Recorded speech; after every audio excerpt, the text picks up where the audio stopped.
Hey, it's still the 19th, it's Thursday, and this is Bob and the words nature, and we're on part two. Part two videos in one.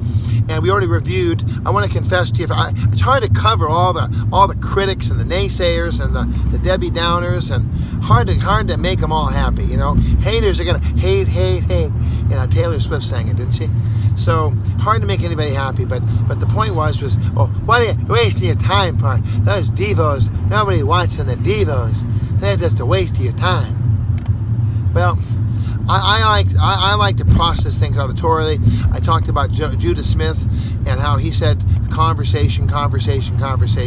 We people that like to talk, like to be with people, this is the best I can do. I mean, I don't necessarily have time to go and sit, and if I had somebody that could ride with me, that'd be awesome. But you know, that'd only be one person. And people watch the videos, 4, 5, 6, and when I get back on my feet, I've literally just been diving in head first, and when I get back on my feet, I'm hopefully going to be able to write again. I want to write. I like to write. Writing is my passion. I love to share the Word of God through words and in writing. But I can't do it now. But if I just sit on the road like this,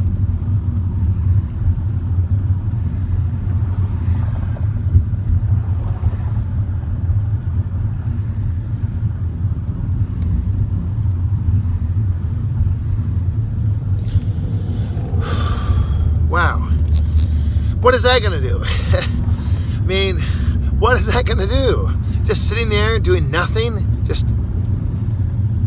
mean, that's boring. I'm not going to do that. I discovered that I can do this YouTube video deal. So guess what? And you could probably call it Bob's Daily Conversation. The daily conversation with Bob. Something like that. Look at Halloween time, September 13th to October 31st, Disney's California Adventure, and they got the truck there with the bats, and wow. So, plus, you know, I know that my son appreciates the Devos. He's kind of a little daily diary, really. You're gonna get a chance. You are getting a chance. You have an opportunity. You can see, like I trimmed my goatee a little bit, and Mama wasn't happy. What are you doing? That looks horrible. All shaved off and all furry, and oh my God, just take it all off. It's like, well, I've done it this way a bunch of times. When I have the little razor, I just trim it all down kind of low, and then in about a week, it fills all back out, and I kind of just keep going over it. The mustache, though, this is the mustache show. The mustache, though, it's difficult to get it to be. It's really in good shape here. It's a nice, thick, full mustache, and it's up there on the upper lip. It doesn't really bother me much. This down here, though, it kind of just feels like it's just kind of out of control. So I'm keeping it real there. And my eyebrows tend to be wrong. One I had a relative said, "Your eyebrows can't grow. The eyebrows can't grow. Ain't no how no eyebrows grow." I pulled it all the way. It was a hair. It was like that long. I was like, "Whoa, that's crazy." I said, "I know, it's crazy." By very nature, God. Philippians 2. That's our scripture, and I'm talking about nature and how. What do we do by nature? Well, Mr. Harvey Weinstein, the public enemy number one at this point, is demonstrated really adequately what men will do naturally, just by nature.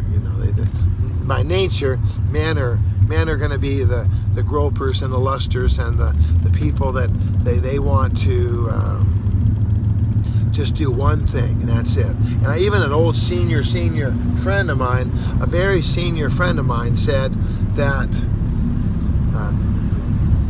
a man is a man before he's a pastor. A man is a man before he's a doctor. A man is a man before he's... So, and her point was that we need to keep society, the church, sports teams, we all need to. Billy Graham, he gets a little extra check there next to his name. Early on in his ministry, he was criticized. They said that, "Oh, Billy, you're just a money grubber. You're just out for the filthy lucre." And so Billy set up an independent group to handle all his money, to handle all the funds that come in and to distribute it, the Billy Graham Evangelistic Association. And and as far as the men that were with him, he committed that no man would ever meet with a woman that wasn't his wife alone. Never. Just wouldn't do it. And that'll fix their wagons. So you're not meeting with women that you're not married to alone. And now that, of course, you're in the grocery store and you say, hi Margaret, that isn't, but he's talking about not going to a room in the church, or not doing that, just staying above reproach. And this Weinstein guy, if he would have surrounded himself with good people he said, look, I have these urges, I have these swirling thoughts, I'm a man that's motivated. I think that I've got to just prove my manhood all the time, and I need help. And then he could have hired an assistant, or hired a couple of assistants, male assistants, and all the leading pastors, all the leading religious leaders that I know today, they never travel, they never go anywhere without their team, their crew, their posse. Even the president, he was accused of insulting a soldier on a phone call. Well, he had his posse with him. He had a group of men that were with him, and I don't know why they don't just record those phone calls. If they just recorded the phone call, then you would not have any doubt about what's going on. You would know, the call is recorded. I mean, Richard Nixon had it down. It was his downfall, but it was also a good thing, because the Nixon tapes showed you exactly what was going on in the office and exactly what people are thinking. So, and if I ever have a chance, I always like to be on videotape. It's much better, because that way then, you can catch the good, the bad, the ugly. It's all on the tape, and the tape don't lie. Just didn't lie. You can't, because all these tapes now, they're all date and time stamped. So everything's stamped. So if you cut out a little section, it isn't like 1920. Where you can cut out a little bit of the 16 millimeter and stick it in. No, this is everything's digital. It's all stamped. There's no way you can do that. It's all marked. So,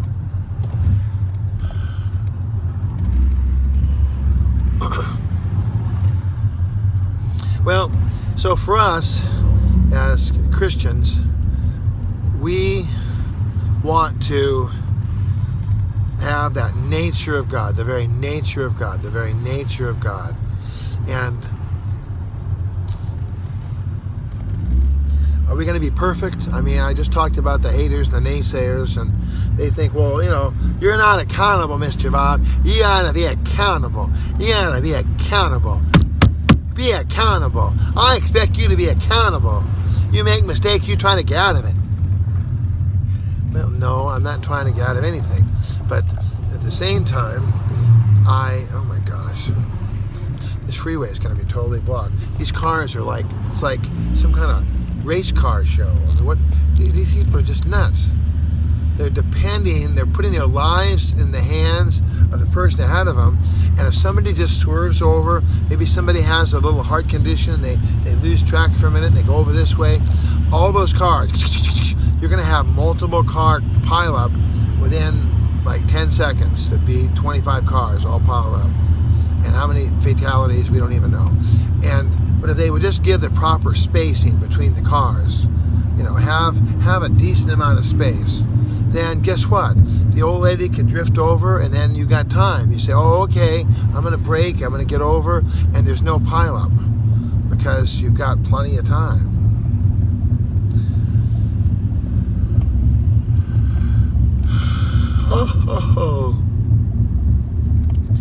So maybe I'm not everybody's, it makes me think of Amy Grant. Maybe I'm not everybody's dream for their little girl, their little boy.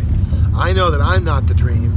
I saw some pictures of myself. My sister brought them out from the house that my family bought back in '72. And after my mother died, it was all signed off as my mother died. My mother signed off all the paperwork, and then she died. So that same house, there was these pictures of me. It was a roll. It was like a little scroll, a roll. And then there's like probably maybe 12 pictures, and they're all floating in whiteness.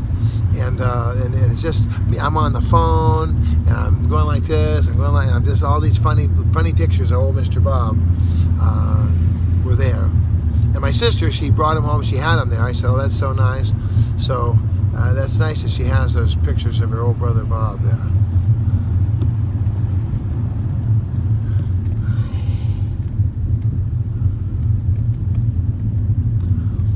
And I never expect to be perfect. I know that I'm not perfect. I know that I open the door too fast. I knock heads sometimes. There was an article I read just yesterday. I emailed it to myself. It was a South Pasadena police officer who had dyslexia, which I don't have that, but he had ADHD hyperactivity. And some of the people upstairs, when you have a condition like that, it makes people nervous. They're like they're looking both ways. Well, turns out this officer pulled somebody over for speeding, which isn't hard in South Pasadena because everywhere in the city the speed limit is 12.5 miles an hour. You go to over 12.5 miles an hour, any road in South Pasadena, it's going to be woo. I mean, I'm teasing you. I think it's 25, but I mean it's super slow. The only way you can go faster than that is to hop on the Pasadena freeway, which zips through there. I think maybe on Fair Oaks it might be. No, I think it might be 35. That you're really going to go light speed there. But South Pasadena is a very tight little tiny community. So this guy, he pulled over the lady for speeding, but then he looked over at the school and he felt like he saw some people over at the school. So he said, "Hey, you." He did the Jesus method. Go and speed no more. Drive safely, told him, and the guy took off. And then, so what happened was the officer didn't realize a brand new chief came into the department, and he looked over the whole thing. He said, "That guy's a liar," because the man who was driving the car, the fast car that got let go, I guess he had actually been drunk and had wrecked his car into something. And so if the officer had known all that, if he'd really stopped and taken the time with a speeder, he would have found out the guy was drunk. He would have maybe noticed the front of the car and said, "Hey, how'd this damage get in the front of your car? Your light bulb's hanging loose there, and your license plate is up between your front teeth. How does that happen?" So, but he didn't do that. So the chief who took over and came in later decided he's a liar. He's a filthy liar. He's just a little liar. And we don't want liars here. So we're going to fire you, bud. So they fired him. Well, the guy brought a lawsuit because he felt as though he was being discriminated against on the basis of his ADHD. And people are always picking on him and calling him liars. Well, the guy got he got millions of dollars. It's either 4 or 14. Maybe it's 4. He got like $4 or $5 million. He got almost $100,000 and just, I think he had more than that. I think he had almost $1 million just in back pay. He'd been fired and they paid him for all the time that he'd been gone. And, oh my lands, let's see here. So I'm glad I'm not in that fast express lane. I'm going much faster right here. This is like, well, until I speak up, of course, then it's going to be. So, yeah, the nature, very nature. Let me get rid of that. Oh, we're out of time. All right, well, listen, give me a call, would you? 213-713-8954, 8954green at att.net. On the Twitter, Mr. Bob at Bob8954. And, of course, you're watching Bob's Daily Conversation, or Bob's Daily Devo, as we like to call it. So, but it is a conversation between me and you about God. It's my little devotional time, and nothing wrong with that. All right, God bless you. Ooh, doggy. I'm almost to LA. I'm almost to my little spot where I gotta open up the garage. The fella locked his key to the garage in the garage. So, and his car is in there, and he can't get into the car, and got to get to work. And so here I am. I'm I'm his hero. I'm racing in to save the day. All right. Love you. I'll talk to you soon. This is Mr. Bob. And until tomorrow, God bless. Love you.